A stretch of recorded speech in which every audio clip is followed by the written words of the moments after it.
And yes, on the second hour, Yes. people told about Their their experience. experience of burning. Yeah. Oh my gosh. And we've only just started this year. I mean, Firehorse just came online about 3 weeks ago, I think. But I mean, we've been feeling it for a couple of months before that. Welcome to the Driving to the Rest podcast. This is Inelia. And this is Larry. Just a quick note. If you're hearing this, you're on our free feed, which means you'll only get the first part of this conversation. To access the rest, go drivingtotherest.com and subscribe to the Wisdom Keeper Hour. Join us and our expert panelists for detailed insights and the after party where you're invited to join in the conversation. Head over to drivingtotheres.com and become a subscriber. Your $8 subscription keeps this podcast ad-free and helps us keep the lights on and maybe even get a decent cup of coffee. More importantly, it connects you with a community of passionate wisdom keepers like yourself. So if you're ready to go deeper, join us at drivingtotheres.com and support the journey.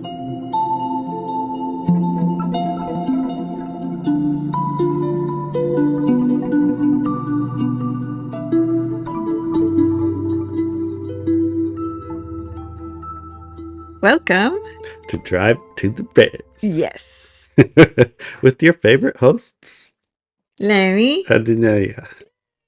How come we don't seem like we ever done that for a long time? We haven't. We really haven't. That's odd. Yeah. This is the year of the fire horse.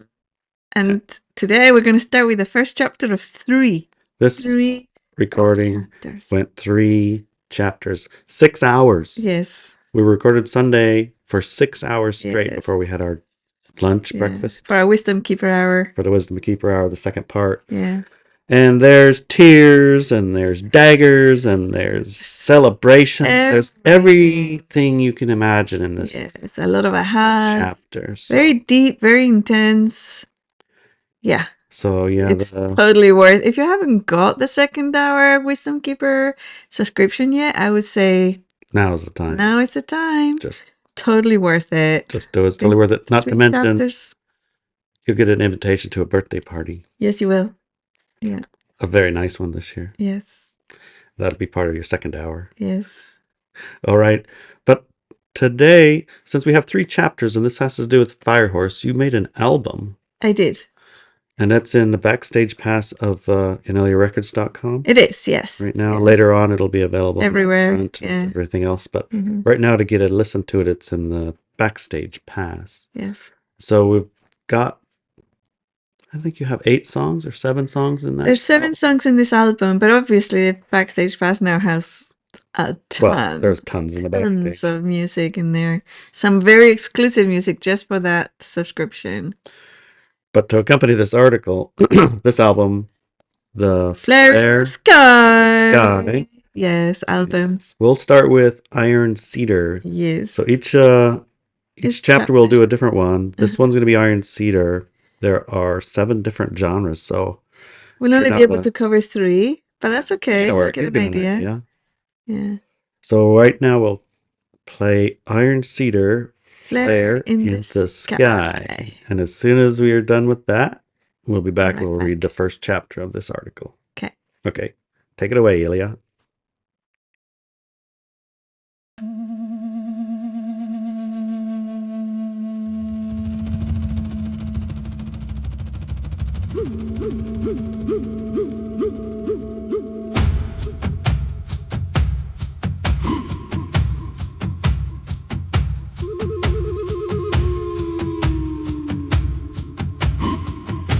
Who runs when the fire rises?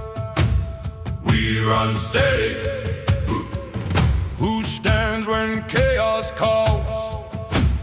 We stand ready. We are the impact. We are the flame, not dragged to battle. We are the men. We are the impact. We are the flame, not dragged to battle. We are the men. Burn the fences down.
Do you like the music? Like that. That was great. Yes. I wanted to start with that one, that particular song, because Driving to the Res, yeah, and it's a Native American genre, like world, North America. Right, right. And it's Yeah. very powerful. It's like, Yeah. yes. Because this flare is illuminating things, and they're oftentimes very powerful things that you've been packing around for quite a while. Yes, and they Now you'll be able to see them. see them and deal with them, And deal finally, with them. right? Yeah. All right, so let's go. Okay. First chapter of these 3 episodes.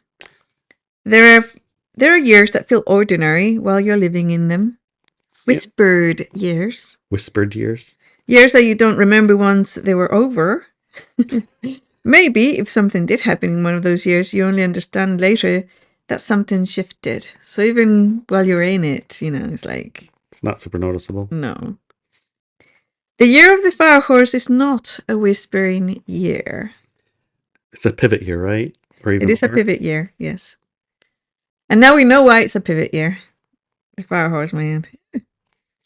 In the Chinese zodiac cycle, the horse is movement, vitality, forward momentum, raw life force. Add fire to that, and the energy does not stroll. It gallops, it blazes, it exposes. It refuses stagnation. No, sit still. No. The fire horse does not tolerate fences built from fear, complacency, or stagnation. It does not tolerate fences built from anything, actually. Burn the fences down. Yes.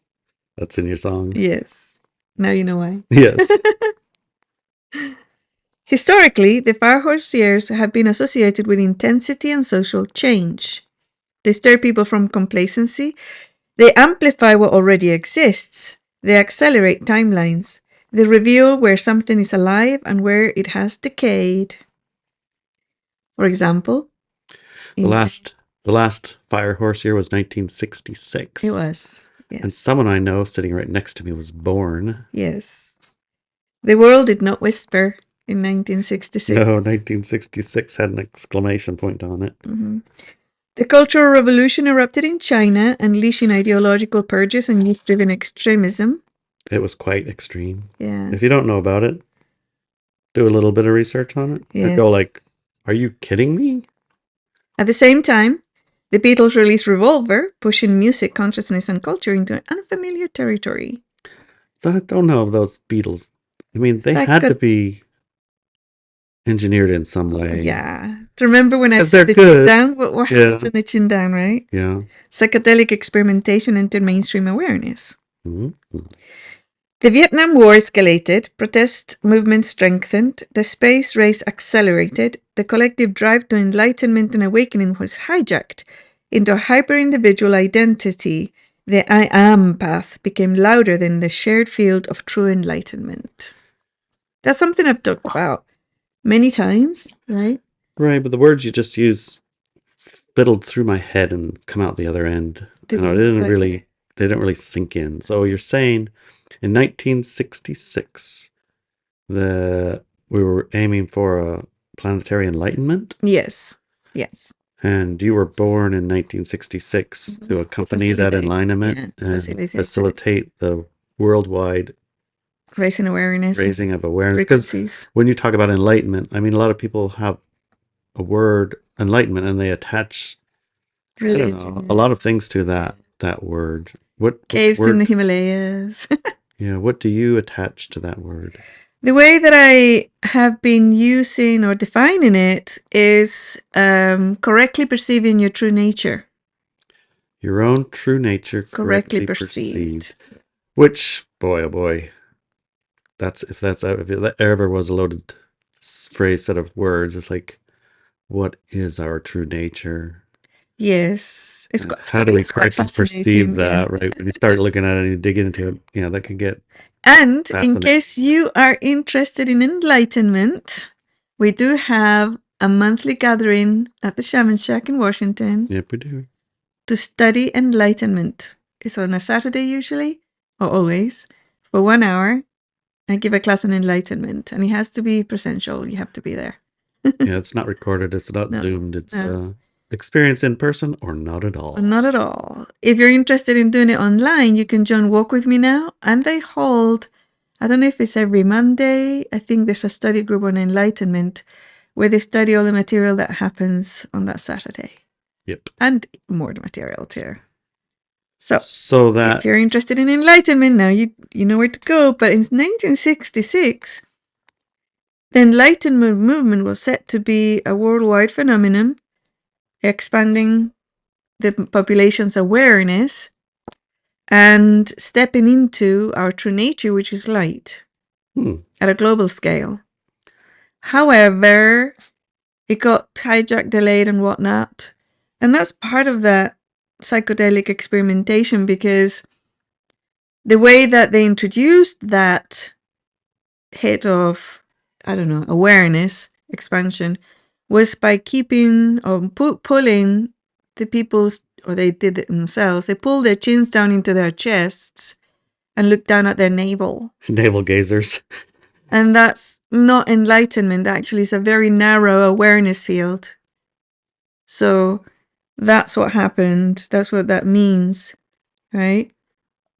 And the collective drive to enlightenment and awakening was hijacked into a hyper-individual identity. Hyper-individual identity. Hyper means very, very, very strong, very fast, very condensed. Individual identity. The I am path instead of we are path. And even the ones that tried to not get stuck at that I am path still got circled into that drain, right? The community things that built up. Oh, yeah. And around a cult exactly. of personalities, yes. things like that. So many organizations started, even in the 40s, 50s, and 60s. They began the path of enlightenment as groups. And many communities began, and they were learning all sorts of things to expand their awareness, and they would meet, and together they would raise their awareness. And then, in the 1960s, it was like almost irresistible to gather for that purpose. Yeah. Right. And then in the after 1966, or in 1966 and after that, they became hijacked, and a lot of these organizations became about one authority figure or about corruption. The word cult became popular, and in a very negative way. I don't know if you know, but the word cult never used to be a negative word, but then these groups became so negative and then hijacked with drugs, sex, and rock and roll that it was, not a good thing. When you use the word hijack, it tends to feel like they were the victims of it, right? Well, yeah. But it was also like they had to. There's still the choice about it. Yeah, there was still a choice about It's like it. you have on this hand we have like world enlightenment and all that. On this hand you have I and myself. I myself, I'm girls and sex and rock and roll, boys, counterculture or boys or whatever. Yeah. And it's apparent that the majority weren't done with that experience, right? Obviously, otherwise it wouldn't have been hijacked, right? That's kind of what I'm getting at. It's not like some benevolent force, whatever the word you like, malevolent. Yeah, malevolent. Showed up to make everybody get off track. It's like these were co-created. Oh yeah, nothing experience. Everything has to be done by a person. Like, okay, we're on the schedule for 1966, 67, 68 World Ascension. How about everybody do that? And they're like, this is looking pretty fun over here instead. How about we do this for a little while longer? And when you're in a no-time existence reality, it's like, later is good. Let's do later. Is that what's going on here? Yeah. Like, what's the rush? There's plenty of fun. Yeah. Right. 1966 was not a quiet year, and it was light dark. All right. Definitely was light dark. Yes, the same intensity that fueled creative breakthroughs and also fueled destruction. The intensity of the fire horse here.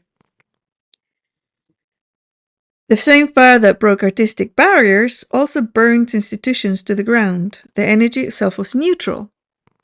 The direction it took depended on who held it. And as the holders of power were like dark, so were the results at a global social scale. Dipped in the light dark. The energy from 1966 fueled the light dark paradigm for decades. It went on, you think of the 70s, the 80s, the 90s, the 2000s, 2010s, 2020s. Yeah. It kind of felt like they're in the 60s and the 50s, these institutions, I think of it from an American perspective, right? Mhm. And from the Chinese perspective, they burned that shit down. But in the US, they burned that shit up. It became the savior of the planet and all of the other things, but then it got corrupted and rotted a little bit by the Vietnam stuff, huh? The Vietnam was the sacrificial lamb, and how they orchestrated the whole thing. I mean, people are still walking around who are deeply, deeply wounded, not just physically from the Vietnam War. They're still walking around. Yeah. I remember there was a big difference between like a World War One and Two veteran, and they would talk about like saving the planet from enslavement and fascism and etc. It's The Nazis. the Nazis and the Japanese and the whatevers. And they were sure there were plenty of them that were probably damaged, but for the most part, the vibe, I guess, that you got from them was as heroes, right? Mm-hmm. And then the 60s wars, they didn't come back as heroes, they came back as Broken. pariahs, broken, outcast. Yeah. Shunned. Like shunned, like the institutions that they stood for were corrupted, and they were a little bit shocked and surprised. This is the vibe I get anyway. Whether or not that's true, that's the vibe and the understanding. They were shocked to come home and find that they weren't celebrated like their grandparents. In fact, they were spit on, and that's part of the tearing down of the institution, you think? No, I think it's all part of the keeping the wound alive. Keeping the wound alive? Yeah, social engineering is it's like very, very powerful once you know what you're doing at that level. And there were a lot of vets from Vietnam who came in with the knowledge that it was all wrong. That war was wrong, and killing whole families was wrong, and it was all wrong, and it's like broke their dream, broke the American dream. Yeah, broke that. That's kind of what I'm talking about. In the next wars that we had, they had 9/11, and then the wars in Afghanistan, Iraq, Libya, all that stuff. And they were like, most of the guys that I watched that talk about their experiences and stuff I know they're awake, like the flare was gone off. It's like, we weren't actually there to bring freedom to these guys. It's worse than we got there. Now it's worse there. We weren't there for other reasons. Mm-hmm. And the reasons were empire building. It's whatever power, something, there's chaos, Money. a big plan, money, even like a dumb idea, It's like, we were just there because this company gets a contract to build it back up. So we need to blast the shit out of it. And they get a lot of money. Yeah. It was like the real reason for these wars became more visible than the fairy tale version that we, I guess, grew up with. Yeah. And nobody was like falling for it hardly. I mean, they all went to the war, but right after they're like, what the hell did I do that for? I'm not falling for that shit. You know what I'm talking about? From the people that we know, yes. And we know several veterans, but out there in the world with people who are not awake, they're still drumming the same drum, man. I don't know. Yeah, they are. I mean, maybe it's the algorithm got my number, but all of the guys that show up to talk about things, they're like, I think it did. Air Force pilots running their gunning, running and gunning. Now they're UFO pilots. They're like, okay, I'm not telling you about these UFOs. And the other guys are, okay, here's what's really going on in the war stuff. And then the other guys, there's Navy SEALs. They're like, you guys, this war stuff, that's bullshit. And but their armies are big, and they're still recruiting, and there's still people who are there, like year after year. Even in our family, we have people in the armed forces who are all gung ho. Go, go, go. Okay. I don't know any of them. Really? Your son-in-law? He's in the Coast Guard. That doesn't Yeah, count. it does. You know Does it not. No, But it's still gung ho. no. I mean, the Coast Guard counts. Don't get me wrong. They drive the boats that take the guys into them. But there's only like 12 people. So, but that's like a lot of them in the Coast Guard. Mm. Anyways, Well, the point I think I'm trying to get at is that in reality, my understanding of things, we had a very good fantasy about war that wasn't actually true, but it got carried through and it continued to get carried through. And then in 1966 ish, in the 66 on the fire horse year of that time, that became a little bit burned up, and they couldn't quite put it back in the bag, but they still managed to in 9/11 reignite again. But it didn't persist quite as long. They didn't demonize the participants, as in the warriors. I understand that many people, demonized the including you, woke up people during that the period, yeah. right? The Twin Towers period. Many people woke up. That is true. And the light started slowly and built up, and more people saw it. But that was actually a minority, and it still is. The majority of people still buy it. They still think those are the bad guys, and they're still willing to go to war and all the things. I mean, the majority of the people on the planet are still drinking the Kool-Aid. Okay. So that's why split. Yes, that's why split. Because you can't have both. Okay. Anyway, so the year of the horse in 1966, that light, that fire fueled decades, and not just in the dark side, but light side as well. So many people around the world grew from feudal mentality, you might call it like government followers and whatever's, into more independent and opening their eyes, which is what you were saying, right? Right. What I'm saying is, I'm not saying that did not happen. I'm saying that was a minority, and the majority of the population are still in the light dark, or in the dark. Here's a clincher for 2026, however. Do you want to hear it? Sure. The light rules. Okay. No more light dark. The words light rules are not said in a sentimental way. Light rules! Not like that. A triumphist way. That's the triumphist way. Okay. Triumphalist way. But structurally. Okay, so structure. The feel has shifted from light dark to light only. What worked in 1966 to derail collective awakening will not function the same way now. At least, it will not function in the same way for those who have chosen light. For those who chose to stay light dark, however, sure, it functions the same way for them. And it will be fast and furious as it materializes their choices. We do cover that a bit in our second hour with Dr. Kara. She had a unique experience because, I mean, there's a light dark experience going on the planet right this very minute, right? Yes, yes. Let's have a nice World War III in the Middle East. Yeah. Yay, let's do that. That'll fix everything. Yeah. Well, it will, right? For them. For them, sure. And our Dr. Kara was actually there. And the day she left, all the bombs started flying. And her flight was actually changed before that. To make sure that she completely missed everything. She didn't even know it was happening. And didn't even know it was happening. She got it's like, what if they had World War III and you slept through it? That's Dr. Kara. Yes. You actually slept through it. Yes. What war? I haven't seen a war. Yes. Right. So that's like a pretty interesting experience. We explored that quite thoroughly in the Wisdom Keeper hour. And yeah, that was pretty cool.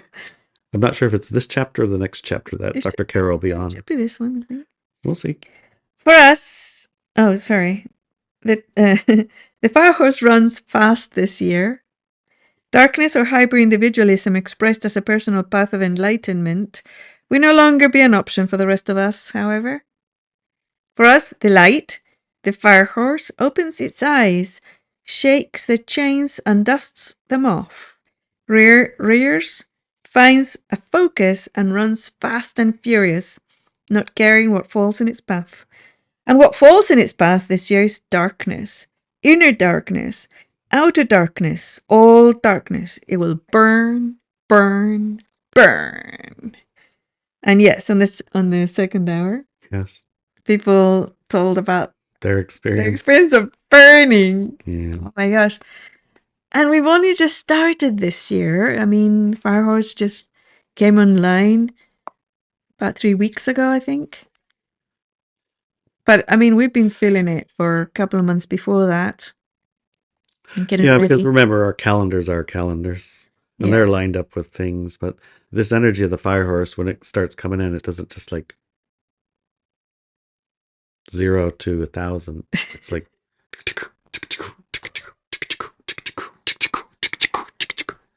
it's coming, it's coming, it's coming, it's here. Yeah. Things build. Yeah. Yes.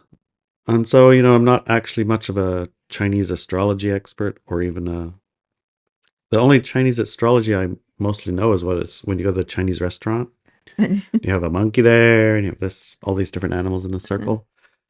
I didn't know that it was particularly precise or accurate or even anything more than Chinese food and paper on there, Yeah. What is it about Chinese astrology that makes it like telling for right now? I mean, makes it something to pay attention to. So it's not about Chinese astrology as such, but it's the interpretation of different cultures when a certain cycle comes around and there's certain energies that we express as a collective and as a physical universe. So it's the energies that are expressed and the Chinese astrology system puts a word to it. Yeah. And have tracked it. I mean, it's a pretty old civilization, right? Yeah. I guess over a few thousands of years, they have managed to track the patterns. Yeah. And many people will have like astrology, like Greek astrology, I can't remember. I don't know. The one that has Pisces in it and Leo, Cancers and all that. Those are like more individuals, aren't they? Or are they also planetary and everything? Well, the planetary ones have been ignored or lost, or I don't think many people talk about them, maybe. Or maybe some of them do when they say, oh, the stars are aligned to do X, Y, Z. Oh, and we're in Mars retrograde Mars, whatever that retrograde is. It's always going on. Yeah. You can't like be understood. For the 60-year cycles, I don't know if they have those. I mean, I'm not very familiar with astrology anyways. Somebody made a chart for me and they came up with it and they said, look, it's a perfect cross. I don't know how that works. I don't know what that meant. And I said, what does that mean? It says, you nearly have a perfect whatevers. And it says, I don't know. He said, I only know of one other person who has one like this. And I said, who was that? It says, Jesus Christ. We got the astrology for Jesus. All right. I thought, oh my God. Well, I'm not going to murder myself. So there you go. So yeah, that's probably why it's not a perfect match. That's hilarious. But, I've tried to do those things again. I never got it. No. I tried to get those charts again and I never get one that's the same as the previous one. So God knows how many forums or Jesus knows how many schools are there. Yeah, God only knows. So Jesus knows how many schools out there and how many different paths you get. Well, do you remember how it schools. is with you? You have a unique ability to be malleable in the sense that who that person needs to see, they see. So maybe who they needed to see was Jesus's astrology. Cross, yeah. Not quite there, though. Not quite, Jesus. Not quite. Well, you are a girl, so I don't know if Jesus was a girl or not, but I've heard he was a black woman. What? It's on Disney, I'm sure. What? No, I'm just kidding. Okay. He's being politically incorrect. Being politically correct. Incorrect. Incorrect. All right. I guess we've done enough harm for the day. Yes. We've done enough fire horsing. Yes. Fire horsing. Fire horsing. Wait till you hear the Wisdom Keeper Hour. I'm telling you, I'm telling you have to listen. if you haven't yet subscribed to that, now is the time. And you can unsubscribe after these 3 chapters, right? It's fine. You can unsubscribe anytime. But for these 3 chapters, go for it. Remember, part of the reason we have a closed area is so we can have a personal conversation, Yes. right? This one, we're talking to the whole world. Exactly. And there's half of the world likes us, half the world hates you, it says triggered, like not interested, whatever. Yeah.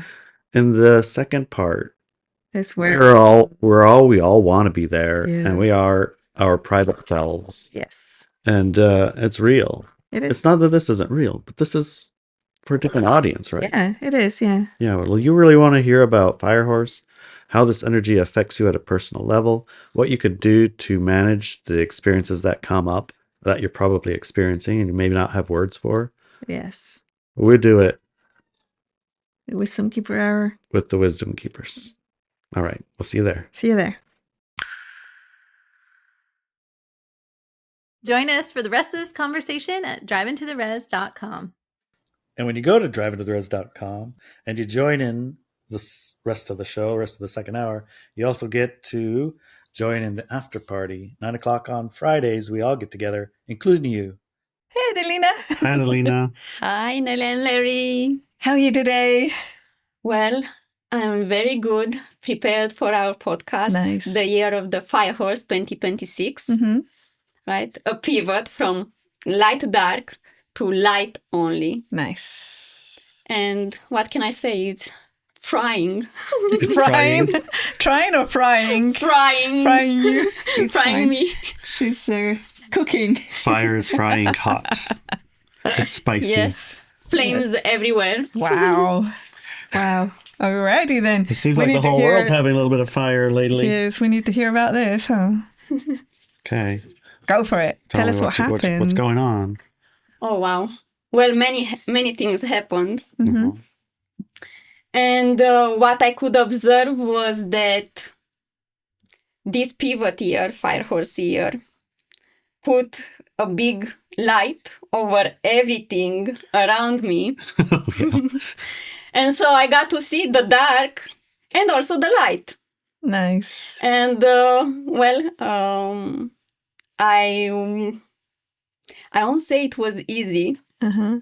because it wasn't. And I gave birth to 2 children. This year? No. But I mean, Whoa. as a mother, Just because it's a As- fire as a horse, mother- everything you've done now?